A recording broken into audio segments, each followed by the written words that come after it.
kita akan masuk ke tulah yang ke-6 pada hari ini, Bapak Ibu. Dan karena tulahnya sudah banyak lewat ya, terus sekarang kita pembahasan yang ke-6. Maka hal-hal yang nanti gitu ya Pak. maka hal-hal yang sama dengan yang udah dibahas sebelumnya saya akan banyak skip ya supaya nggak terlalu mengulang-ulang. Jadi di bagian-bagian yang saya skip, saya akan sampaikan, oh itu sudah dibahas di pelajaran sebelumnya. Dan pembahasannya relatif akan lebih singkat ke depannya. Ya banyak poin-poin yang telah kita bahas sebelumnya. Misalnya kekerashatian Firaun, tujuan tulah adalah untuk orang Israel beribadah. Nah saya tidak akan jelaskan panjang lebar lagi tentang hal-hal tersebut. Sekarang kita masuk ke tulah yang ke-6, yaitu tulah barah. Ya. Kalau kita lihat 10 tulah, itu terjadi dengan suatu pola. Ya. Kalau kita tahu kemarin tulah 1 dan tulah 2, tulah sungai Nil menjadi darah dan tulah katak. Itu sama-sama tulah dari sungai Nil ya. Lalu tulah 3 sama tulah 4, itu adalah tulah apa? Tulah kutu atau tulah nyamuk dan tulah lalat pikat ya, sama-sama tulah tentang serangga. Lalu yang kali ini yang ke-6 ya kita kali ini, tapi sama seperti ke-5 juga, ini adalah tulah apa? Tulah tentang penyakit. Ya. Ya. Penyakit barah, itulah yang kita pelajari di tulah yang ke-6 kali ini. Kita akan langsung masuk aja tentang pemberitahuan dan permulaan dari tulah ini. Seperti apa tulah ini dimulai? Nah, tulah yang ke-6 ini seperti tulah yang ke-4. Yang mana terjadi tanpa suatu peringatan. Ya. Tapi terjadi langsung. Saya lupa, 3 atau 4 antara nyamuk atau kutu, saya lupa, mohon maaf. Tapi terjadi tanpa suatu peringatan. Ya, terjadi langsung setelah tulah yang sebelumnya, tulah yang ke-5, tulah sampar. Ya, kita review sedikit di tulah ke-5, sampar menyerang ternak-ternak orang Mesir. Tapi ternak orang Israel satupun tidak ada yang terkena penyakit sampar tersebut. Sampai akhirnya Firaun kirim orang untuk cek, benar nggak sih ternak orang Israel nggak ada yang mati satupun? Mereka lihat ke perkemahan orang Israel, ternyata benar nggak ada. Tapi setelah lihat pun Firaun tetap berkeras hati, tidak mau membiarkan orang Israel pergi. Ya, karena Firaun berkeras hati itulah akhirnya Tuhan langsung memberi tulah yang ke-6 ini. Tidak ada peringatan kepada Firaun, tapi kepada Musa, ya, kepada Musa yang akan melaksanakan atau mengeksekusi tulah ke-6 ini, Tuhan berikan caranya. Kita akan melihat Keluaran 9 ayat 8. Baik, saya akan membaca Keluaran 9 ayat 8, berbunyi demikian. Berfirmanlah Tuhan kepada Musa dan Harun, ambillah jelaga dari dapur pelebur serangkup penuh, dan Musa harus menghamburkannya ke udara di depan mata Firaun. Ya, kepada Musa ya, Tuhan sampaikan harus ngapain? Harus ambil jelaga. Jelaga itu seperti sisa pembakaran atau abu-abu ya, yang ada di dapur peleburan. Yang biasanya dipakai untuk melebur besi dan lain sebagainya, panas yang tinggi. Suruh hamburkan depan mata Firaun. Lalu baca ayat berikutnya. Ya, saya akan membaca ayat berikutnya. Maka jelaga itu akan menjadi debu meliputi seluruh tanah Mesir dan akan menjadikan barah yang memecah sebagai gelembung pada manusia dan binatang di seluruh tanah Mesir. Abu itu ketika ditebarkan menjadi debu, menutupi tanah Mesir, menimbulkan bara. Nah kali ini bukan hanya menyerang binatang saja, seperti itulah ke-5, tapi manusia juga terkena penyakit ini. Memang di tulah yang ke-3 dan tulah yang ke-4, lalat pikat nyamuk juga menghinggapi manusia, ya menempeli manusia, membuat manusia sengsara. Tapi khususnya di tulah yang barah ini, penyakitnya itu benar-benar kena kepada manusia. Lalu ini caranya yang Tuhan beritahukan kepada Musa, dan Musa menaati perintah Tuhan ini sehingga terjadilah tulah bara tersebut. Keluaran 9 ayat 10. Tolong bacakan Ibu Heni. Keluaran 9 ayat 10 berbunyi demikian. Katanya, besok lalu kata Musa, jadilah seperti katamu itu, supaya Tuanku mengetahui bahwa tidak ada yang seperti Tuhan Allah kami. Ya. Dibilang akan terjadinya besok. Ya. Ini kayak saya salah paste ayat lagi. Sebentar, saya pastikan dulu. Coba dibuka Alkitabnya Ibu Heni. Aduh, mohon maaf nih, Ya. saya sering paste salah copy ayat ke slide. Mohon maaf sekali lagi. Ya. Boleh dibacakan Ibu Heni dari Alkitab? Ayat berapa? Ayat 10. Ayat 10 yang berbunyi demikian, lalu mereka mengambil jelaga dari dapur peleburan dan berdiri di depan Firaun. Kemudian Musa menghamburkannya ke udara, maka terjadilah bara yang memecah sebagai gelembung pada manusia dan binatang. Ya, habis dihamburkan jadilah bara. Bara yang di sini katakan bara yang memecah. Ada keterangan khusus ya. Bara yang memecah sebagai gelembung pada manusia dan juga binatang. Sesuai dengan perintah Tuhan. Di Keluaran 9 ayat 9.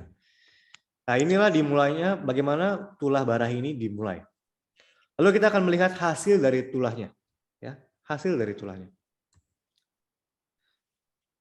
Ya, seperti yang tadi kita baca, jelaga dari dapur peleburan dilemparkan menjadi debu meliputi seluruh tanah Mesir, dan debu tersebut menimbulkan penyakit bara pada binatang maupun pada manusia. Ya. Pertama kalinya penyakit ini menyerang kepada manusia. Dan kalau kita lihat, sebelumnya nggak pernah menyerang manusia secara aktif ya, tapi dimulai dari tulah ke-6 ini nyawa manusia itu mulai terancam. Ya, nyawa manusia mulai terancam. Mungkin di sebelumnya sengsara, tapi nggak terancam. Di sini nyawa manusia mulai terancam. Dan seperti kita ketahui, di tulah berikutnya pun, tulah hujan es ya, di tulah ke-7, yang berikutnya kita akan bahas, bahkan nyawa manusia itu bisa mati, tertimpa oleh hujan es tersebut. Ini memperlihatkan tingkat keparahan dari tulahnya itu sudah semakin meningkat, semakin dan semakin meningkat. Nah, kita akan melihat penyakit barah ini, Bapak Ibu. Penyakit barah dalam bahasa Ibrani-nya, tadi kan barah yang memecah sebagai gelembung. Ya, cukup panjang katanya. Nah, bara yang memecah sebagai gelembung. Ini dalam bahasa Ibrani-nya adalah shein abawot. Kurang lebih pelafalannya seperti itu. Yang artinya shein artinya terbakar oleh api. Abawot itu membengkak. Ya. Jadi terbakar oleh api atau panas atau mendidih, membengkak atau bisul. Ya. Jadi bisa kita bayangkan bara ini seperti apa, penyakit yang seperti bisul ya, penyakit kulit. Ya. Jadi tepatnya definisinya seperti apa penyakit bara ini? Itu adalah penyakit kulit yang berbahaya, ya, yang menimbulkan nanah, yang membusukkan sampai ke dalam daging, bisul, serta menimbulkan bisul serta rasa gatal yang parah.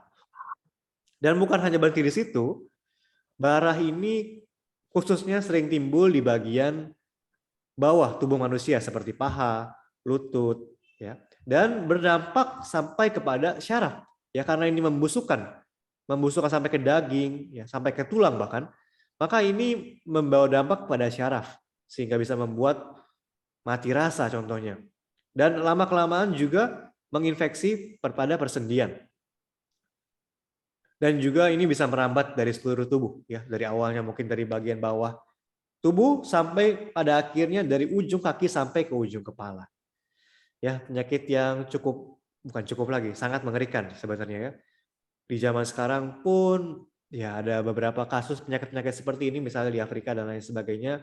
Tapi memang udah banyak pengobatan di zaman saat ini ya. Penyakit-penyakit seperti bisul atau bara atau nanah memang sudah banyak pengobatannya. Tapi kalau di zaman itu kan nggak ada sama sekali. Apalagi ini bukan penyakit yang timbul dengan sendirinya, tapi dari tulah Tuhan. Ya, betapa mengerikannya penyakit ini. Dan bahkan ini membuat kulit itu, karena syarafnya kena, maka kulit pun menjadi busuk dan bisa terkelupas, jatuh ke tanah. Ya, penyakit yang sangat menyengsarakan. Nah, kita bisa membayangkan betapa mengerikannya penyakit ini lewat satu tokoh di Alkitab yang terkena penyakit ini. Siapa Bapak Ibu kalau ingat? Tokoh yang terkena barah yang parah ini? Itu adalah Ayub. Ya. Ayub ini dia terkena barah yang busuk. Ini kita bisa baca di Ayub pasal 2 ayat 7 sampai 8 ya.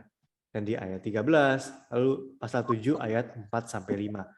Bara yang busuk dibilangnya ya di dalam Alkitab, dan itu menyerang dari telapak kaki sampai ke ujung kepalanya Ayub, sehingga dia seluruh tubuhnya gatal dan merasakan penderitaan yang tidak terkatakan, sampai-sampai dia garuk badan dia itu dengan pecahan beling, ya, sampai berdarah-darah, sampai karena berdarah-darah dan membusuk akhirnya belatung, ya, belatung menghinggapi tubuhnya dia.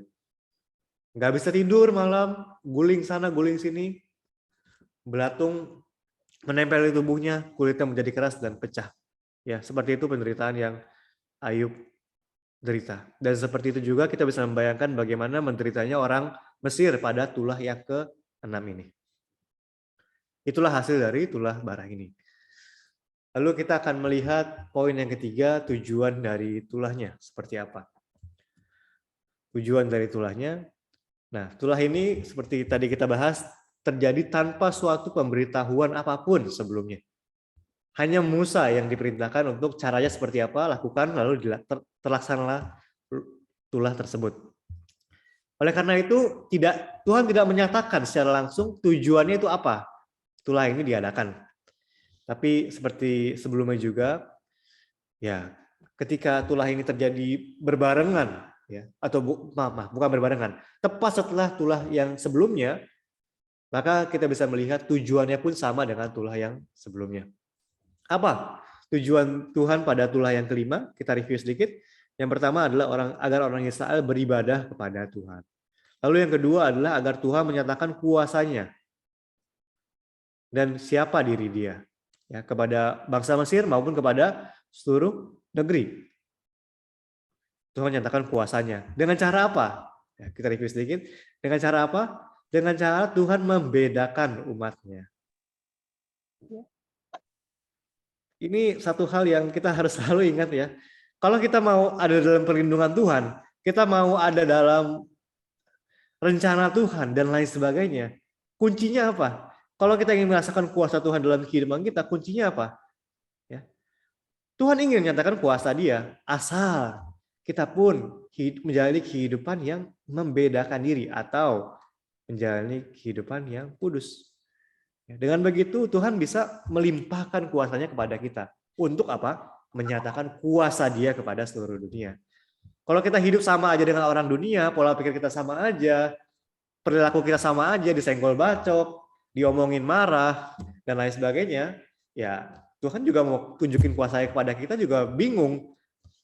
Nanti sama aja, kuasanya bukan jadi kuasa Tuhan, tapi kuasa siapa? Kalau kita sama aja dengan dunia, lalu Tuhan berkati kita, yang akan tampak kuasa siapa? Kuasa diri kita yang jadi tampak. Kalau kuasa diri kita yang tampak, akhirnya kesombongan yang tampak. Kejatuhan lagi pada akhirnya. Ya itu yang Tuhan nggak mau. Jadi kalau kita mau hidup dengan merasakan kuasa Tuhan, kita harus hidup dengan berbeda. Dan satu contoh yang paling jelas tentang pembedaan. Oh, kita harus hidup dengan berbeda. Caranya seperti apa? Yang paling simpel adalah ketika hari Tuhan kita beribadah. Pendeta senior Abraham Pak menulis buku sejarah penebusan yang menulis buku sejarah penebusan dalam khotbahnya menyatakan bahwa hari Tuhan beribadah dan hari Tuhan tidak beribadah. Itulah salah satu pembeda yang paling jelas mana yang umat Allah, mana yang tidak. Kita harus bisa menyatakan dengan jelas, oh ya, saya umat Allah, saya beribadah. Dengan begitu, Tuhan jadi lebih lega untuk memberikan kuasanya kepada kita. Karena Dia pengen menyatakan kuasanya kepada segala bangsa. Tidak ingin kita menjadi orang yang sombong, lalu jatuh pada akhirnya, percuma semuanya. Ya, oke, ini sedikit review. Itu tujuan Tuhan mengadakan tulah yang kelima, dan demikian juga tulah yang keenam. Lalu, nah, walaupun Tuhan tidak menyatakan tujuan tulahnya secara langsung, tapi lewat Tuhan menyuruh suatu cara, ya, cara yang khusus di tulah yang keenam ini, yaitu debu dilemparkan menjadi bara, Tuhan ingin menyampaikan suatu pesan. Ya, ada pesan yang Tuhan ingin sampaikan di balik cara mengadakan tulah bara ini. Yaitu apa? Pertama, ini menyatakan bahwa Allah pasti akan menghakimi Mesir atas dosa menyengsarakan umat pilihan. Karena kenapa? Kalau tulah ini adalah penyakit juga, sama seperti tulah yang kelima, tulah kelima kan terjadinya seperti apa Bapak Ibu? Kemarin kita bahas. Ya terjadi begitu aja kan? Tuhan mengadakan tuh penyakit sampar. Ya Tuhan mau mengadakan penyakit ya langsung aja, nggak perlu repot caranya. Tapi kali ini Tuhan minta caranya spesifik.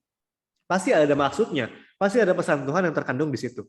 Ya, pertama, Tuhan pasti akan menghakimi Mesir.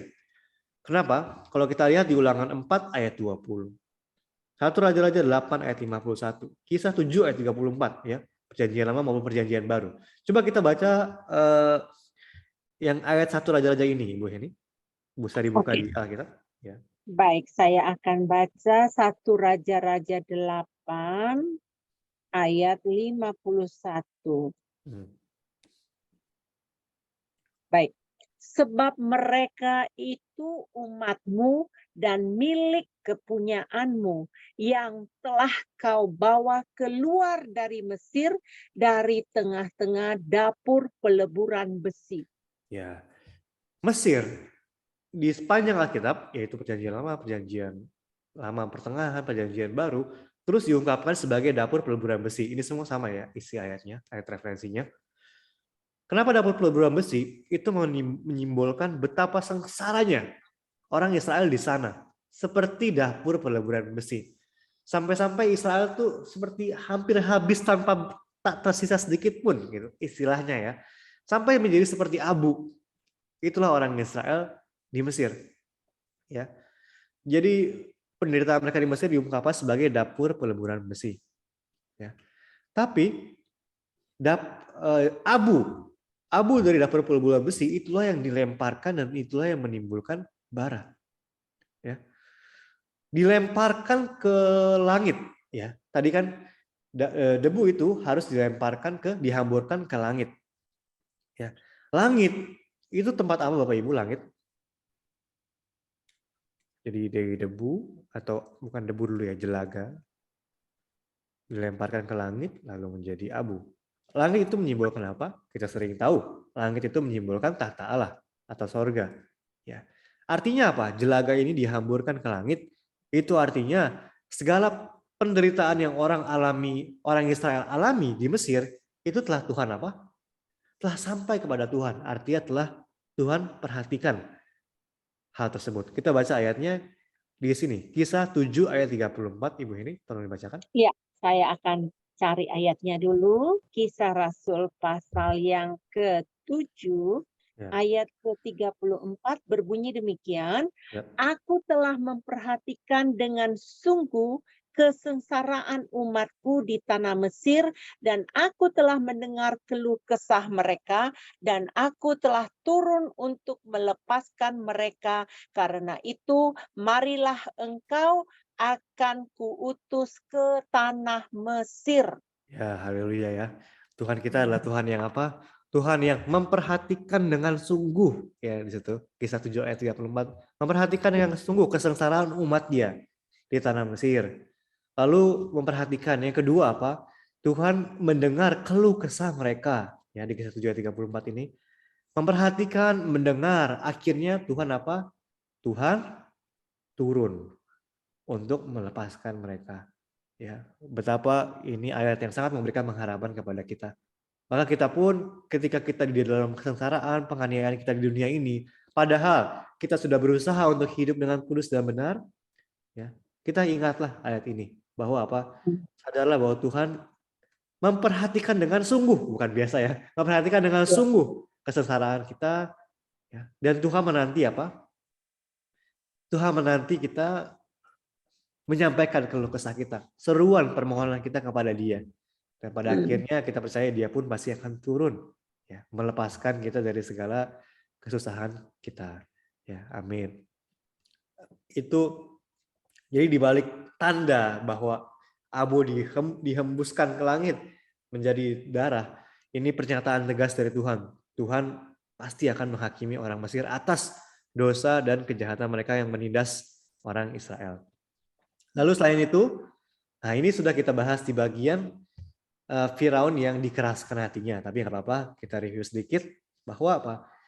Lewat tanda ini, kita bisa tahu bahwa Firaun telah kehilangan segala kesempatannya untuk bertobat. Ya. Sampai kepada 5 tulah sebelumnya, tulah 1 sampai 5, Firaun yang mengeraskan hati dia sendiri. Meskipun sudah diberikan peringatan, diberikan hukuman tulahnya. Bukan hanya itu, diberikan pengampunan, diberikan doa pengampunan. Firaun sudah menyaksikan kuasa Tuhan dengan sendirinya. Tapi dia melewatkan semua kesempatan yang Tuhan berikan tersebut. Akhirnya, dimulai dari tulah ke-6 sampai tulah ke-10 ini, Tuhanlah yang mengeraskan hati Firaun. Secara aktif, Tuhan yang mengeraskan hati Firaun. Sehingga bagi Firaun sudah tidak ada kesempatan lagi untuk bertobat. Yang tersisa kepada dia hanyalah tinggal penghakiman saja. Kita bisa, ini semua ayat referensinya telah saya tulis di sini Bapak Ibu. Yesus mengajarkan di perjanjian baru bahwa jika ada satu kota, jika ada satu rumah yang tidak menerima Injil kemana kalian sampaikan, kemana kalian pergi untuk menyampaikan, maka disuruh untuk apa? Keluar, lalu kebaskanlah debunya. Ya. Dan itu dilakukan oleh murid-murid Yesus, oleh Yesus sendiri dan juga oleh murid-murid Yesus dan juga oleh Rasul Paulus di Kisah pasal 13 ayat 51 dan 18 ayat 6. Coba mungkin bisa dibaca Ibu Heni, Kisah 13 ayat 51. Kita lihat yang Paulus lakukan. Kisah Rasul 13 ayat 51 berbunyi demikian ya. Akan tetapi Paulus dan Barnabas mengebaskan debu kaki mereka sebagai peringatan bagi orang-orang itu dan pergi ke Ikonium. Ya, sekali lagi mungkin 18 ayat 6. Oke, ayat 18 ayat 6-nya. Tetapi ketika orang-orang itu memusuhi dia dan menghujat, ia mengebaskan debu dari pakaiannya dan berkata kepada mereka, biarlah darahmu tertumpah ke atas kepalamu sendiri. Aku bersih, tidak bersalah. Mulai dari sekarang, aku akan pergi kepada bangsa-bangsa lain. Ya, mengerikan ya firman-Nya. Yesus ajarkan kenapa perlu pakai simbol seperti demikian, ternyata ada hubungannya dengan perjanjian lama ya. Ketika apa? Biarlah dosamu tertimpa atas dirimu sendiri, aku akan pergi kepada bangsa lain. Artinya apa? Ketika firman di dalam firman itu kan ada penghakiman, dalam firman ada pengampunan, dalam firman ada harapan. Ketika firman itu terus diberikan, tapi manusia berkeras hati dan tidak mau menerima firman tersebut, ya, firman itu adalah kesempatan bertobat kan. Ketika itu tidak diterima oleh manusia dan manusia tetap dalam berkeras hati, mengeraskan hati, pada akhirnya akan apa? Kesempatan itu bukannya akan selalu diberikan. Ya. Kita melihat di 1 Timotius 2 ayat 4, lalu di 2 Petrus 3 ayat 9, bahwa Tuhan itu panjang sabar, ya. Dia menghendaki semua orang itu berbalik dan bertobat, iya. Tapi ketika manusia itu tidak kunjung dan tidak menerima firman Tuhan dan firman pengampunan yang Tuhan berikan, tidak menghargai itu, maka pada akhirnya kesempatan itu pun akan habis, bukannya tidak tersisa, bukannya tidak terbatas kesempatan bertobat tersebut. Ya makanya kita hari ini, ketika firman peringatan masih diberikan kepada kita, kita masih bisa mendapat teguran dari Tuhan lewat firman-Nya untuk bisa berbalik dan bertobat atas dosa-dosa kita yang mungkin kita belum pertobatkan sampai hari ini. Kita harus sungguh-sungguh menyendengkan telinga kita dan mendengarkan. Ya, Ketika kita terbiasa untuk melewatkan firman, oh ya nanti saja, nanti saja. Oh iya saya sudah tahu. Oh atau saya itu nggak ada hubungannya dengan saya. Itu firman buat orang lain. Saya emang nggak pernah hidup dengan jahat. Saya bebas catatan kriminal. Ketika kita berpikir seperti itu, pada akhirnya apa? Kita akan kelewatan kesempatan untuk bisa bertobat lagi. Dan pada akhirnya ketika kita kelewatan kesempatan untuk bertobat, pada akhirnya hanya ada apa? Tadi Paulus bilang, dosa, tinggal dosa yang menimpa saja. Artinya tinggal kesusahan dan malapetaka yang menimpa saja. Ya, makanya kita tidak boleh melewatkan kesempatan yang namanya hari ini. Ya.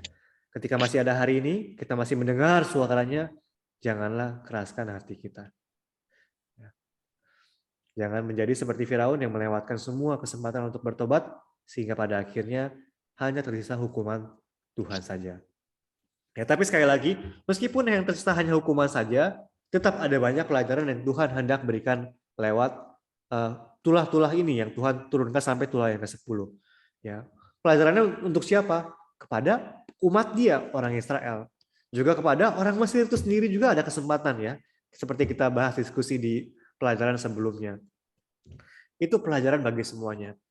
Bagi subjek Firaunnya, kesempatan bertobatnya sudah selesai. Tapi bagi yang lainnya, itu ditunjukkan sebagai kesempatan untuk bertobat bagi yang lainnya. Makanya kalau kita baca di Yesaya pasal 19, ya, saya janjikan akan cari ayatnya tentang Mesir dipulihkan ya. Kalau kita baca Yesaya 19 dan ayat terakhirnya, di situ ada suatu janji bahwa Mesir, Asyur, dan Israel akan disebut sebagai umat Tuhan. Ya. Jadi betapa besarnya kasih Tuhan ya. Meskipun di tengah-tengah hukumannya, tapi Tuhan pun tetap memberikan kasih-Nya yang besar, kesempatannya bagi segala bangsa untuk bertobat dan kembali kepada Dia. Kita harus bisa menangkap hati Tuhan ini. Ya. Kita harus menangkap hati Tuhan ini. Kita nggak boleh menjadi seperti orang Yahudi yang pikir, oh hanya kami yang diselamatkan. Hanya kami yang diselamatkan, bangsa lain adalah bahan bakar neraka. Nah, kita nggak boleh berpikir seperti itu. Tapi kita harus melihat semua orang bahwa apa? Seperti ini. Tuhan itu menantikan sampai akhir agar semua orang itu berbalik dan bertobat. Kita pun harus memberikan kasih pengampunan dan kesempatan penginjilan kepada siapa saja. Ya karena itulah hati Tuhan. Ya, hati Tuhan. Kita nggak boleh, karena Tuhan mau hukum satu orang atau satu bangsa, kita pun ikut-ikutan benci kepada orang itu atau bangsa itu. Ya kita juga nggak boleh seperti itu. Kita nggak tahu kan, di balik Tuhan menghukum, itu pun adalah kesempatan Tuhan untuk membuat seseorang atau suatu bangsa itu bertobat. Kita nggak tahu. Penghakiman ada di dalam tangan Tuhan. Kita sebagai manusia yang perlu kita lakukan hanyalah memeluk, merangkul, dan menuntun kepada jalan yang benar. Bukan yang memeluk untuk bersama-sama dalam dosa ya, bukan. Memeluk, merangkul untuk membimbing kepada jalan yang benar. Ya itulah satu sikap yang kita perlu lakukan. Ya, kita kembali ke materi kita. Ya, Firaun. Tapi kalau Firaunnya sendiri, dia telah kehilangan kesempatannya untuk bertobat. Berikutnya kita akan melihat reaksi Firaun terhadap tulah. Reaksi Firaun terhadap tulah. Nah, pada tulah ini Firaun ya dikeraskan hatinya oleh Tuhan ya, sehingga dia menolak untuk melepaskan orang Israel pergi. Nah, kita bisa melihat di hari akhir pun adalah waktu yang seperti demikian. Kalau kita lihat di Wahyu 22 ayat 11. Ibu Heni boleh tolong bacakan Wahyu 22 ayat 11. Baik. Wahyu 22 ayat 11 yang berbunyi demikian. Barang siapa yang berbuat jahat, biarlah ia terus berbuat jahat. Barang siapa yang cemar, biarlah ia terus cemar. Dan barang siapa yang benar, biarlah ia terus berbuat kebenaran. Barang siapa yang kudus, biarlah ia terus menguduskan dirinya. Ya, di sini kan di bagian menutup kitab Wahyu ya, tentang wahyu-wahyu yang akan terjadi di akhir zaman, pesannya cukup aneh gitu. Biasanya kita kan kalau orang yang jahat ya kita harus tegur atau berikan nasihat firman, tapi di sini bilang yang jahat biarlah terus jahat. Tapi biarlah di sini bukan dalam arti demikian, tapi dalam arti akan menjadi jahat, akan terus menjadi jahat. Seperti itu. Yang jahat akan terus menjadi jahat, yang berbuat cemar akan terus membuat cemar, tapi yang benar akan terus benar, dan yang kudus akan kudus. Ya, jadi hari akhir ketika manusia-manusia juga berkeras, ya akan tiba waktunya di mana mereka akan menjadi semakin keras, ya. Yang baik akan menjadi semakin baik. Kenapa seperti itu ya? Kalau kita lihat di sini ada juga peran Tuhan yang mengeraskan hati Firaun ya. Tapi kenapa Tuhan mengeraskan hati Firaun? Kenapa enggak ya karena mereka udah jahat, ya udah mereka dibunuh aja selesai gitu. Kenapa ada pembiaran bahwa mereka akan menjadi semakin jahat atau dosanya itu semakin besar? Kalau saya lihat, saya pribadi melihat ini berhubungan dengan tujuan kedatangan Yesus di Lukas 2 ayat 34 sampai 35. Boleh dibacakan Ibu Eni? Baik, saya akan cari di Lukas 2 ayat 34 sampai ayat 35 berbunyi demikian.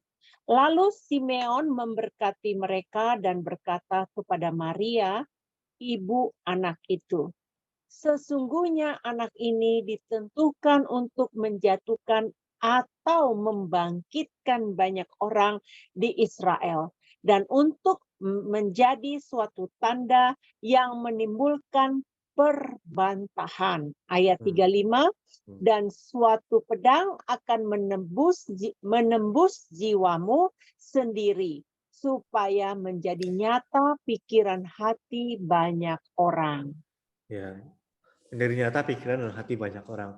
Saya pikir ya, tentu ini bukan kesimpulan yang sepenuhnya benar, tapi saya pikir alasan kenapa Tuhan ada proses mengeraskan hati seperti demikian tentu ada banyak. Ya, pertama Tuhan memakai mereka sebagai alat kejahatan untuk melatih umat pilihan. Ya, kita sudah bahas itu di pelajaran-pelajaran sebelumnya. Terus yang kedua adalah apa? Agar dosa dan kejahatan yang di dalam hati mereka itu semakin jelas, semakin jelas. Dan penghakiman Tuhan pun menjadi jelas atas dosa itu dan tidak ada yang bisa mengelak.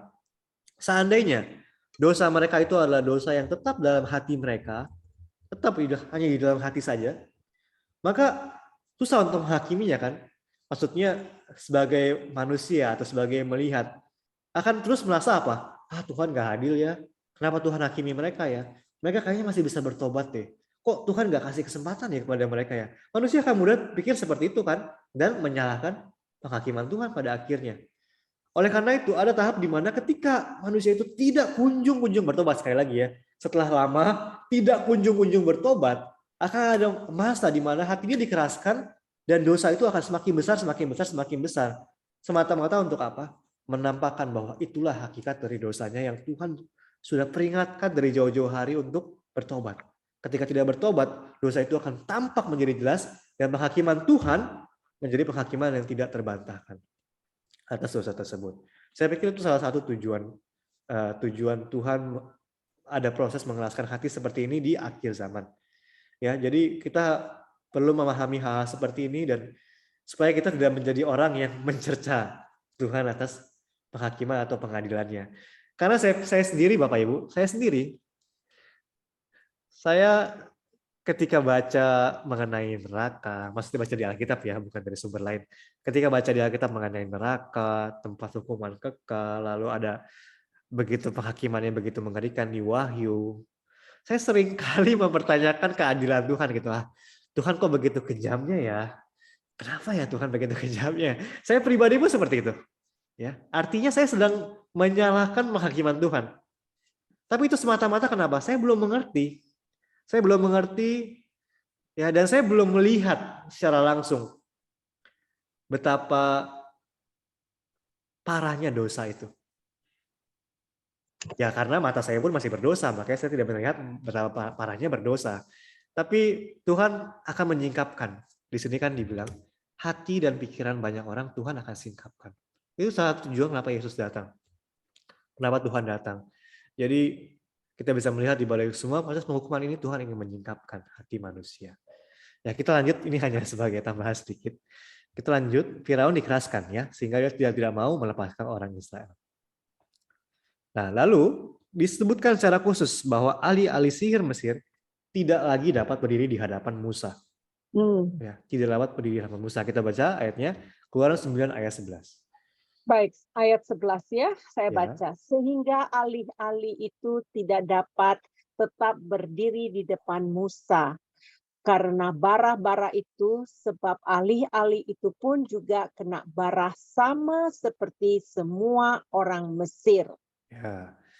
Ahli-ahli itu tidak dapat ya tetap berdiri. Dikatakan secara khusus. Ya. Ahli-ahli Mesir. Jadi mereka ini sampai sekarang baru mereka nggak muncul lagi setelah tulah ke-6 ini. Ya, 1 sampai 5 mereka masih muncul di mulai tulah ke-6 sudah tidak berdaya lagi. Ya. Ini ini menggambarkan bahwa apa? Ahli-ahli sihir ini menyimbolkan Allah-Allah Mesir. Ya. Allah ya, A-nya kecil artinya mereka Allah-Allah palsu. Mereka yang disandari, mereka yang diharapkan. Mereka yang punya pengetahuan dan kuasa dan kemampuan yang Firaun sampai saat itu masih mengandalkan mereka. Coba lakukan juga tulahnya, coba. Tapi di saat ini bahkan mereka berdiri lagi pun nggak bisa. Karena tadi kan tulah barah itu, penyakit barah menyerang sampai persendian ya. Sampai-sampai orang nggak bisa berdiri, saking itu merusak ya sendi dan lain sebagainya. Jadi para ahli serin ini kita bisa melihat menyimbolkan ala-ala Mesir yang sepenuhnya Tuhan tampakkan sebagai tidak berdaya di hadapan Tuhan yang sejati, ya. Tuhan Israel, Allah yang sejati. Itu reaksi Firaun dan bawahan-bawahannya terhadap tulah. Nah, terakhir kita akan melihat arti sejarah penebusan dari tulah ini, ya. Arti eskatologisnya seperti apa. Nah, tentang penyakit barah ini sering muncul di Alkitab. Tidak sesering penyakit sampar yang sebelumnya, tapi barah ini pun sering muncul di Alkitab. Tadi Ayub kita sudah baca ayatnya ya. Ayub terkena barah yang parah. Nah, Tuhan memperingatkan penyakit barah ini bukan hanya kepada bangsa-bangsa lain, tapi orang Israel sendiri pun. Tuhan peringatkan terhadap penyakit barah ini. Ya, coba kita baca ayatnya. Ulangan 28 ayat 27. Baik, saya akan cari Ulangan ayat 28 ayat 27. Ya. Tuhan akan menghajar engkau dengan barah Mesir, dengan borok, dengan kedal dan kudis yang daripadanya engkau tidak dapat sembuh. Ya, bara Mesir dibilang khusus lagi Mesir, artinya ini bara yang menunjuk kepada yang terjadi di Mesir. Tuhan bilang itu akan menimpa engkau ini umat Tuhan ya. Alasannya apa nanti kita bahas, tapi kita baca dulu ayat 35. Oke, ayat 35 saya baca ya. Ya. Tuhan akan menghajar engkau dengan bara jahat yang daripadanya engkau tidak dapat sembuh pada lutut dan pahamu, bahkan dari telapak kakimu sampai kepada batu kepalamu. Ya, dari lutut, dari bawah sampai ujung kaki ke ujung kepala, seperti yang tadi kita bahas. Alasannya apa? Tuhan mau menurunkan bara yang sedemikian parah kepada umat Dia juga. Kita harus tahu ini ya. Kita baca ayat 15. Baik, saya akan baca ayat yang ke-15 ya. Tetapi jika engkau tidak mendengarkan suara Tuhan Allahmu dan tidak melakukannya dengan setia segala perintah dan ketetapannya yang kusampaikan kepadamu pada hari ini, maka segala kutuk ini akan datang kepadamu dan mencapai engkau. Ya, Ulangan 28 ini secara garis besar mengenai berkat dan kutuk ya. Tuhan jabarkan dengan sangat spesifik berkatnya akan seperti apa jika mendengarkan firman Tuhan dan kutuknya akan seperti apa jika melanggar perintah Tuhan. Ya. Tidak mendengarkan suara Tuhan ya. Seperti Firaun yang tidak kunjung mendengarkan suara Tuhan dan tidak menaati perintah Tuhan, akhirnya dia kena barah. Dan bara ini sebagai pembukaan terhadap malapetaka-malapetaka lainnya yang akan dia terima. Ya seperti itu juga orang yang tidak mendengarkan firman Tuhan, meskipun kesempatan telah diberikan, Tuhan nubuatkan akan terkena bara ini. Nah di hari akhir juga akan ada orang-orang yang terkena bara ini. Ya, coba kita baca Wahyu 16 ayat 2. Baik, saya akan baca Wahyu 16 ayat 2. Maka pergilah malaikat yang pertama dan menumpahkan cawannya ke atas bumi, maka timbullah bisul yang jahat dan yang berbahaya pada semua orang yang memakai tanda dari binatang itu dan yang menyembah patungnya. Ya, di sini bisul yang jahat, ya sama, bisul bara sama ya.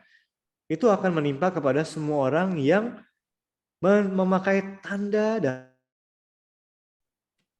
ya, kalau tadi di Ulangan 28 ini ayat ya, salah. Ya, di ayat 28 di Ulangan 28 itu menimpa kepada orang yang tidak mau mendengarkan firman Tuhan. Di sini di Wahyu 16 yang terkena bisul adalah orang yang memakai tanda binatang. Ya. Nah, tanda binatang ini menunjuk kepada bilangan 666 ya. Kita sering dengar ini ya, Wahyu 13 ayat 17 sampai 18. Ya, mungkin kita nggak bisa bahas panjang lebar mengenai hal ini, tapi ya saya pikir sudah cukup punya wawasan mengenai 666 ini ya. Di hari akhir akan ada binatang, baik itu dari laut maupun dari bumi yang timbul. Binatang ini menerima kuasa dari naga merah di Wahyu pasal 12. Ya, naga menyimbolkan kuasa setan. Bagi siapa yang menerima tanda binatang ini, dialah yang akan terkena bisul ini. Satu petunjuk yang bisa kita ambil di sini, kalau sederhananya adalah apa? Mereka yang menerima tanda ini, yang terkena bisul adalah mereka yang tidak mendengarkan firman Tuhan. Mendengar ini bukan yang artinya, oh saya ke gereja hari Minggu, terima firman, udah gitu ya. Mendengarkan kan tadi artinya apa? Mendengarkan, melakukan perintah Tuhan itu sepaket. Mendengar itu bukan cuma ya mendengar doang, tapi apa? Simpan di hati dalam-dalam, melakukan firman Tuhan. Di hari akhir mereka yang tidak mendengarkan firman Tuhan, mereka akan menerima tanda binatang. Ya, mereka akan menerima materai binatang di dahi dan di tangan mereka. Artinya apa? Dahi. Kita juga sudah sempat bahas. Dahi itu menyimbolkan gagasan, pola pikir. Ya. Bukan di hati ya. 144.000 menerima nama Tuhan di dahi, ya, dahi mereka kan. Bukan di hati. Artinya apa dahi? Dengan pengetahuan yang benar. Dengan pengenalan akan firman Tuhan yang benar. Bukan hanya, oh saya mau percaya Tuhan, saya mau percaya Tuhan, Tuhan. Ya itu nggak salah ya, itu bukan salah. Tapi itu masih di hati, masih di ketetapan hati, masih di kehendak, masih di perasaan. Ya itu tentu perlu juga. Ya kita harus menyunat hati kita.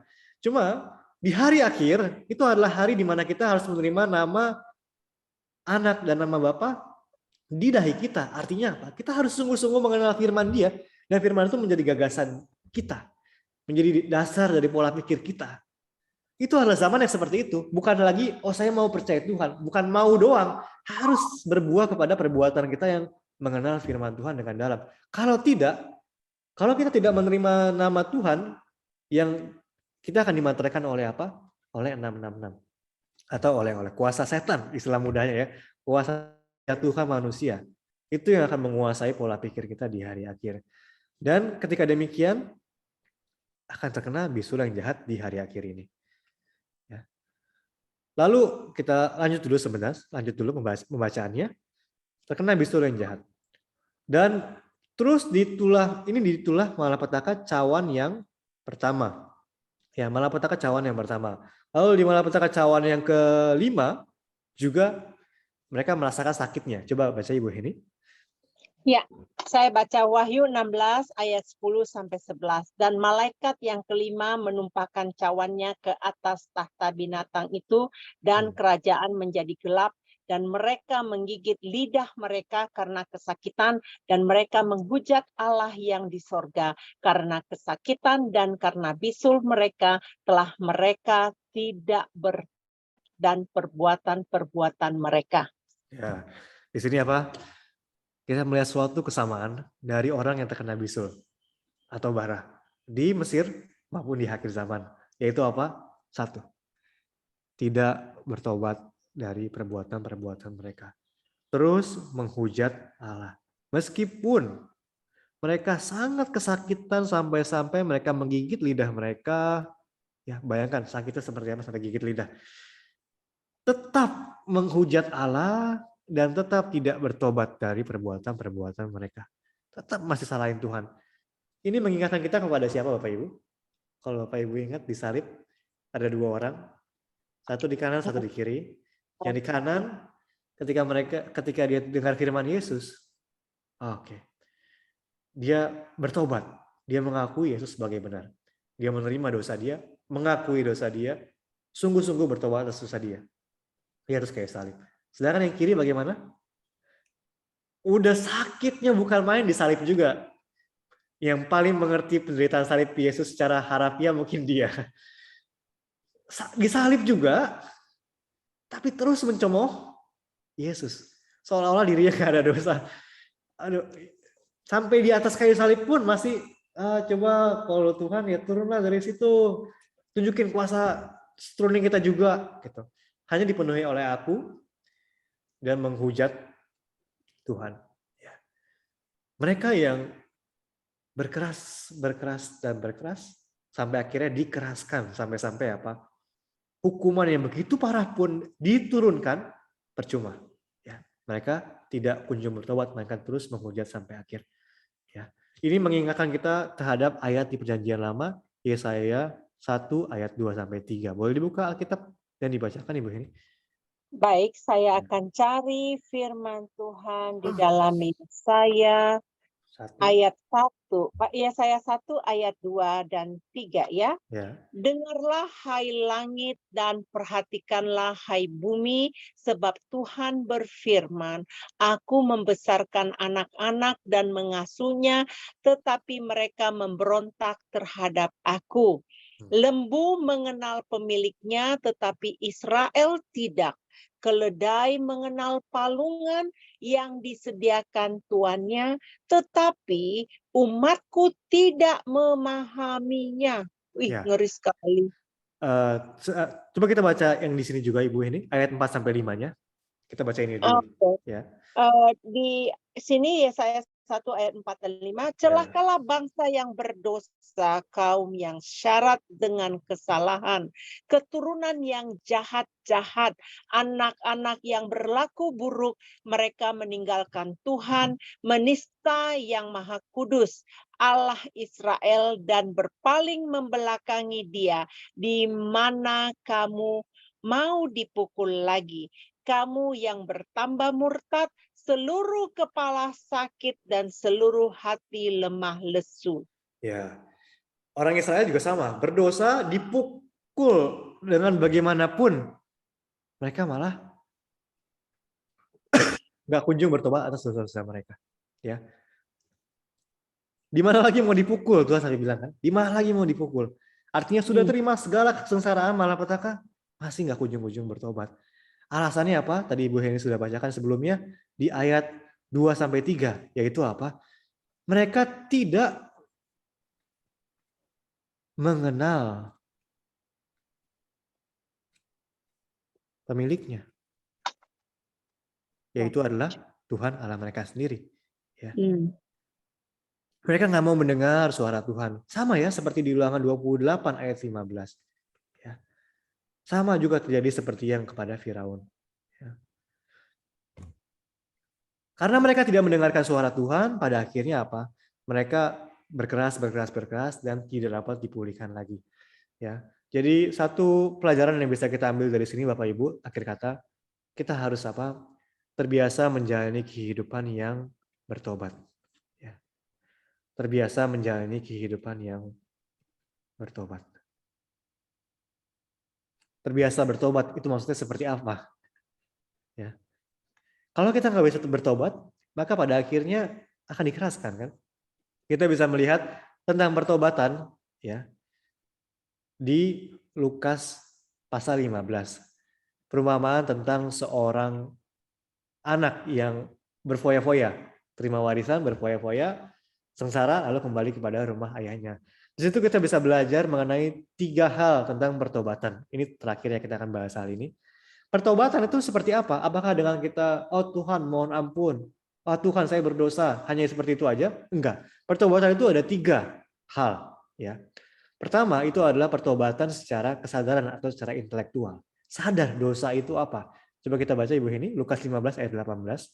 Lukas 15 ayat 18, aku Ya, bangkit dan pergi kepada Bapakku dan berkata kepadanya, Bapa, aku telah berdosa terhadap sorga dan terhadap Bapa. ya.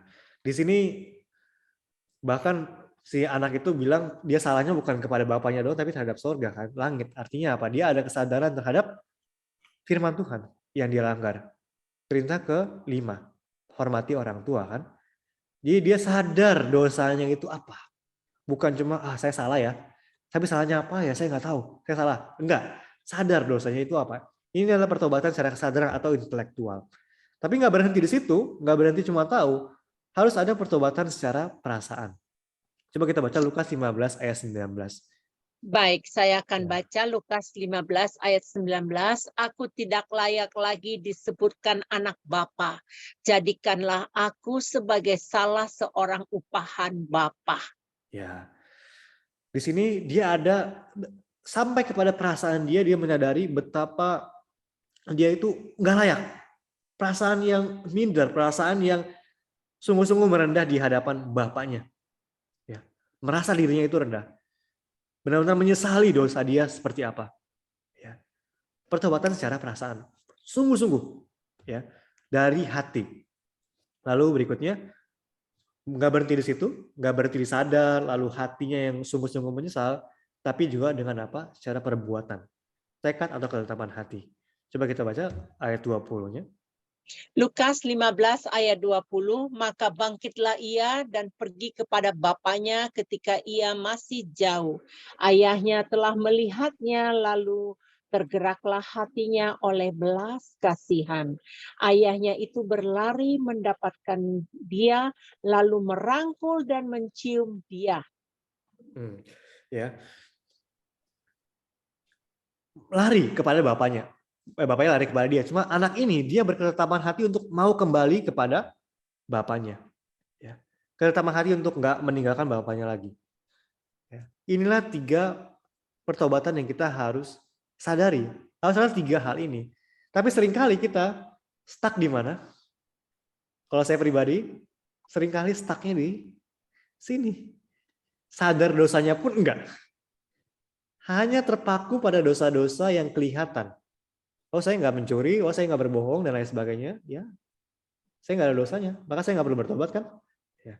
Padahal Tuhan ingin membenahi apa? Persoalan dosa yang mendasar di dalam hati kita. Ya, membenci, keserakahan, nggak mengenal Tuhan, nggak mengenal kehendak Tuhan itu apa? Hidup semau diri sendiri dengan keinginan mata, keangkuhan daging dan keinginan hidup. Itu yang Tuhan mau manusia itu bertobatkan. Tapi manusia nggak sadar-sadar dosanya seperti apa. Karena nggak sadar dosanya seperti apa, apakah bisa muncul dosa secara perasaan? Nggak bisa juga. Ya. Lalu perbuatannya berubah? Enggak, enggak berubah juga. Ya.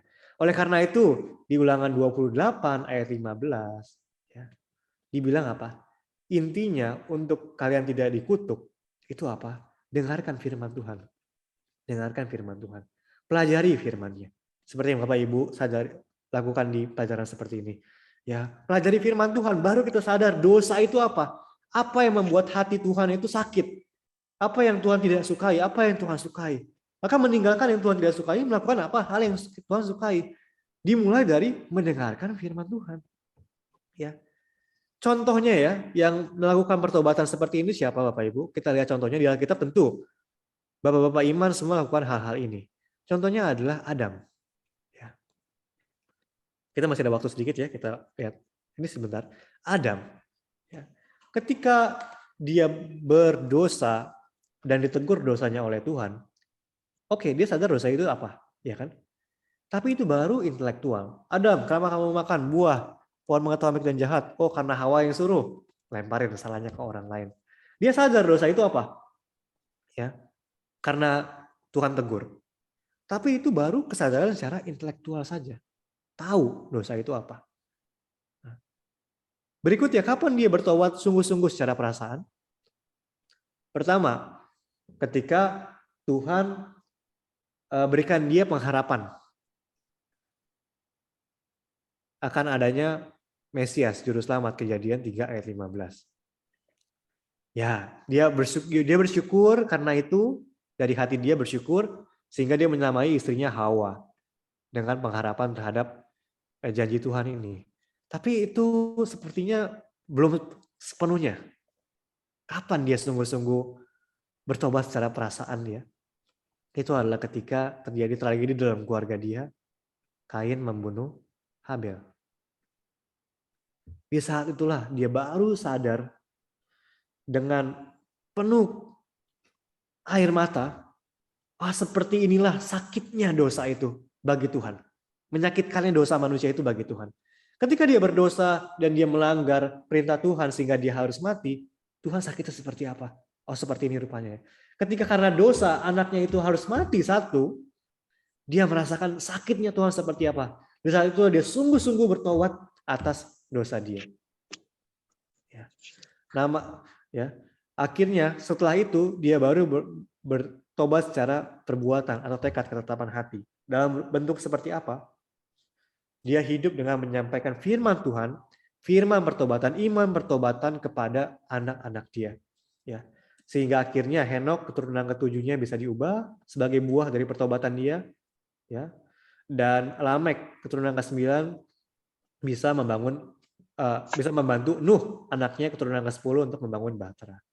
Ya itulah wujud dari pertobatannya Adam. Ya. Jadi kita pun harus menempuh pertobatan yang seperti demikian Bapak Ibu. Menyadari dosanya itu apa. Lalu dalam kehidupan kita ada kesengsaraan terjadi. Ketika kesengsaraan terjadi, jangan kita nyalain Tuhan, Tuhan kok begini, Tuhan kok begitu. Tapi apa? Lewat kesengsaraan itu, berusaha untuk memahami hati Tuhan. Berusaha untuk bisa bertobat semakin dalam. Ya, atas segala kesalahan-kesalahan tersebut. Ya, setelah itu, berketetapan hatilah untuk apa?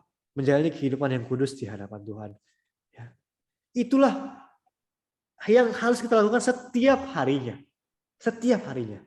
Itulah kehidupan yang bertobat. Kalau di istilah perjanjian barunya, itulah kehidupan yang membasuh kaki. Meskipun kita sudah diampuni dosa oleh Tuhan, ya, jalan surga telah dibuka bagi kita oleh Tuhan, ya. Tapi Tuhan suruh kita tetap untuk membasuh kaki. Artinya ada pertobatan-pertobatan yang tersisa untuk kita lakukan setiap harinya. Ya. Badan kita memang bersih, kaki kita masih kotor. Ya. Ya. Tentu kita adalah orang yang telah dibenarkan di dalam keselamatan. Ya. Tapi kita tidak boleh berlarut dalam kebenaran itu dan melupakan bahwa kita pun dengan kelemahan kita masih berbuat dosa-dosa secara kita sadari maupun tidak kita sadari dalam kehidupan kita sehari-hari. Ya. Dan kita perlu sungguh-sungguh menyadari dengan perasaan kita. Ya. Ya, akhir kata dengan itu Bapak Ibu, dengan kehidupan yang pertobatan, ya. Pada akhirnya kiranya kita bisa terbiasa bertobat dan kita tidak menjadi orang-orang yang dimurkai Tuhan di akhir. Ya, akhir kata Bapak Ibu, kiranya kita semua menjadi seperti yang dikatakan di Yesaya dan Ulangan ini, yaitu apa? Kita bisa mengenal ya, pemilih kita, mengenal Tuhan kita bisa mendengar, kita menjalani kehidupan yang mendengarkan suara Dia, dan kita melakukan dengan setia segala perintah dan ketetapannya. Sehingga kita tidak menjadi orang-orang yang dikeraskan di hari akhir, sehingga menerima malapetaka. Makanya kita bisa beroleh keselamatan, perlindungan yang daripada Tuhan kita. Amin. Amin. Terima kasih. Terima kasih Pak Diasta. Ya, terima kasih. Ya, baik. Bapak Ibu, Ya. sebelum pergi semua, saya memberikan pengumuman. Untuk minggu depan kita akan masuk ke tulah yang ke-7, yaitu tulah hujan es ya. Jadi kita akan mempelajari pelajaran ini sesuai dengan tahap-tahapnya. Evangelis Diarta akan mengajar kita dari 5 tahap. Pertama yaitu peringatan dari permulaan tulah. Kedua adalah hasil dari tulah.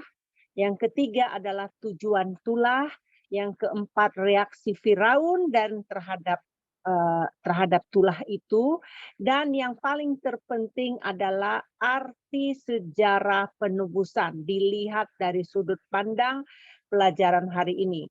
Dan pelajaran hari ini sungguh telah memberkati kita.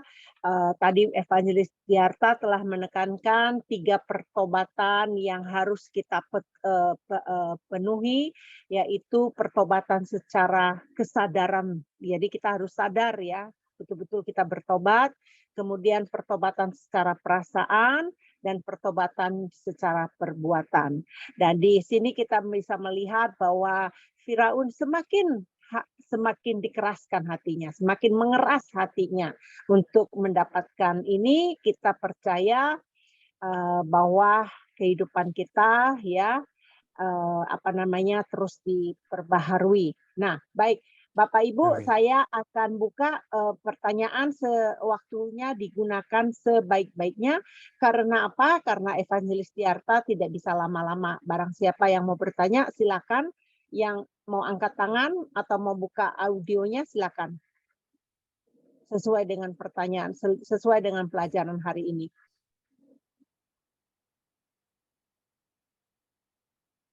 Ada yang mau bertanya?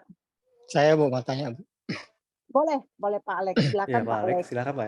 Ya, tadi saya sempat dengar dari Pak Diarta, itu Tuhan sendiri yang mengeraskan hati Firaun supaya tidak bertobat, betul Pak ya? Ya.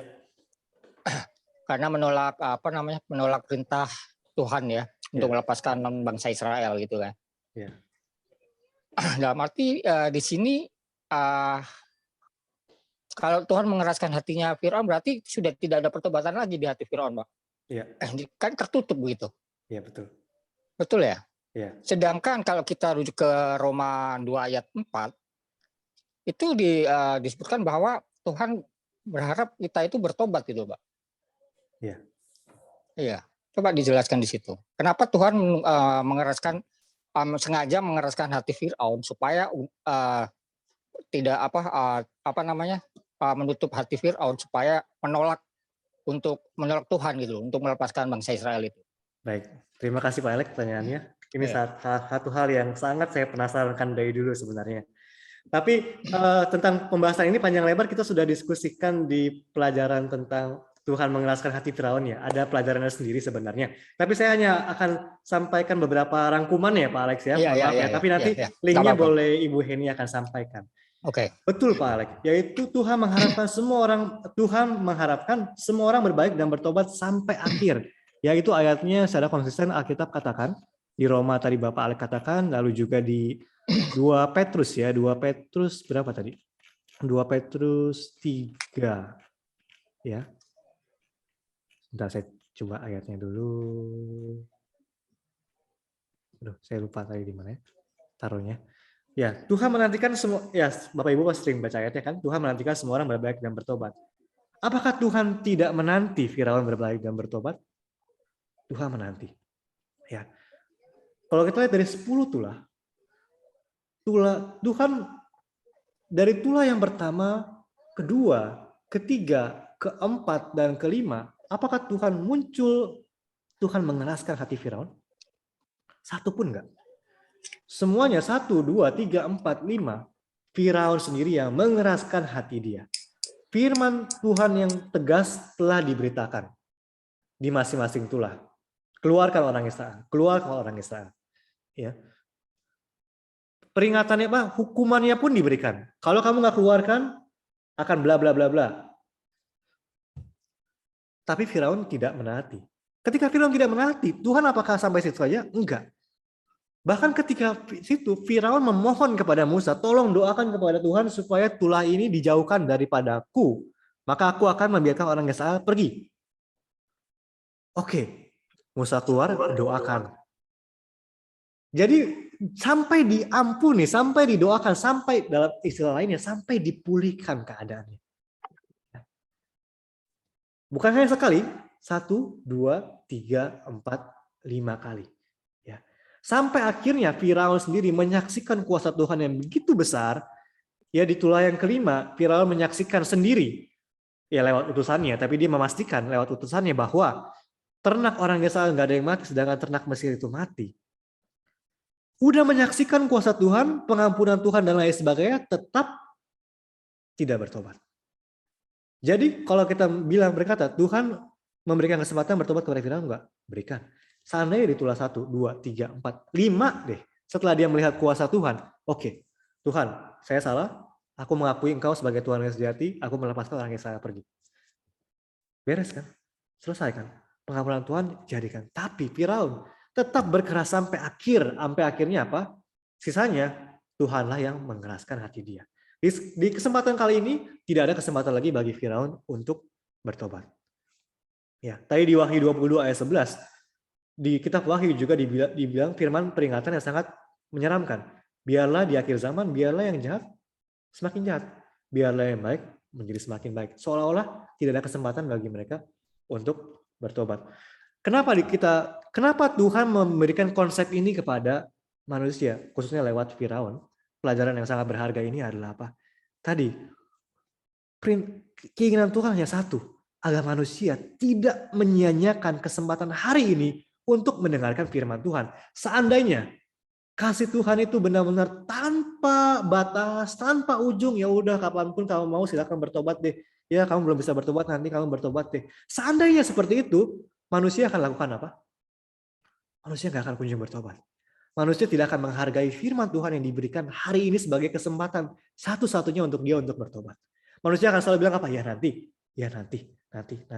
Sampai kapan? Ya, sampai dosa itu semakin banyak.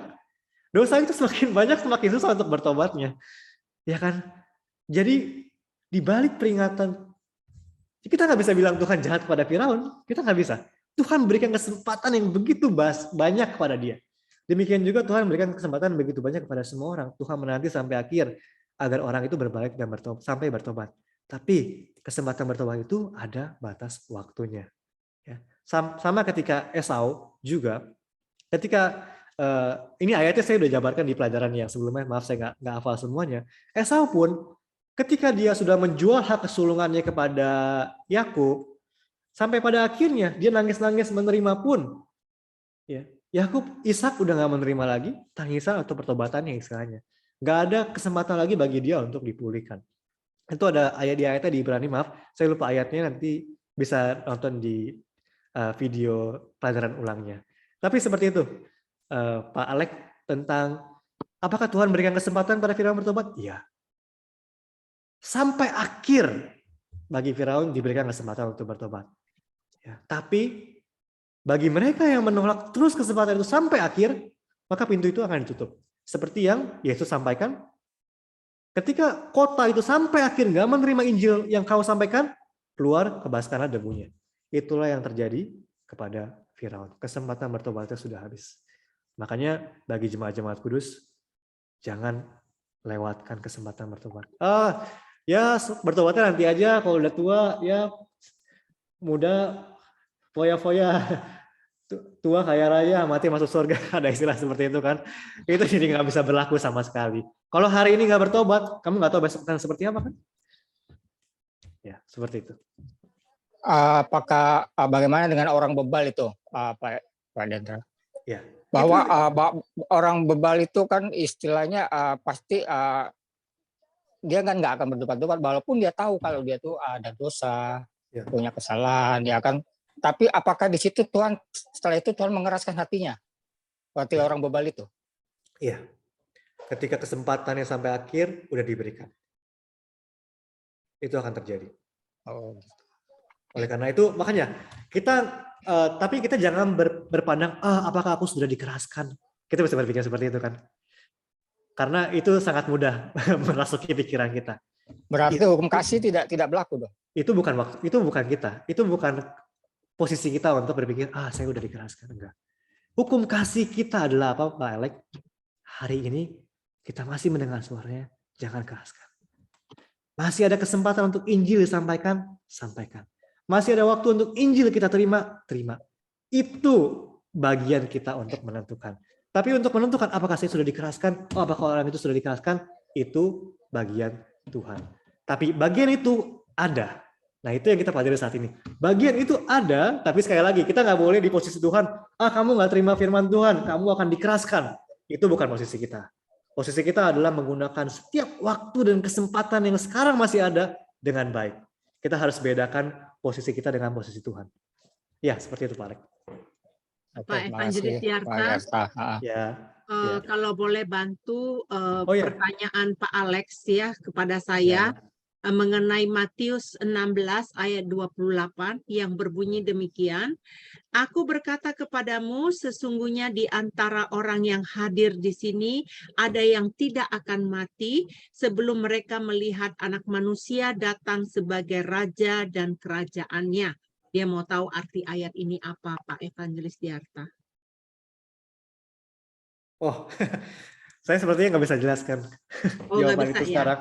Iya, karena Nanti kurang berhubungan juga dengan temanya. Tapi nanti Oke. kita kalau ada kesempatan di pelajaran Minggu berikutnya, depan kita Ya, ya. coba nanti kali kita kupas ya. Ya. Ya, Enggak, minggu depan Pak Evangelis Diarta untuk bantu untuk menjawab ya. Saya pertanyaannya. coba Jadi ya. Pak Alex datang lagi ya untuk minggu Ya, depannya ya. Siap, siap ini. Betul. Pak Alex ada di grup WAFM 24 jam nggak? Ada lah Bu. Oke, nanti saya Iya. selalu Sip. bagikan ke sana ya.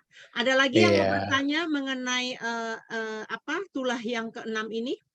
Ini pelajaran yang ke-12 ya.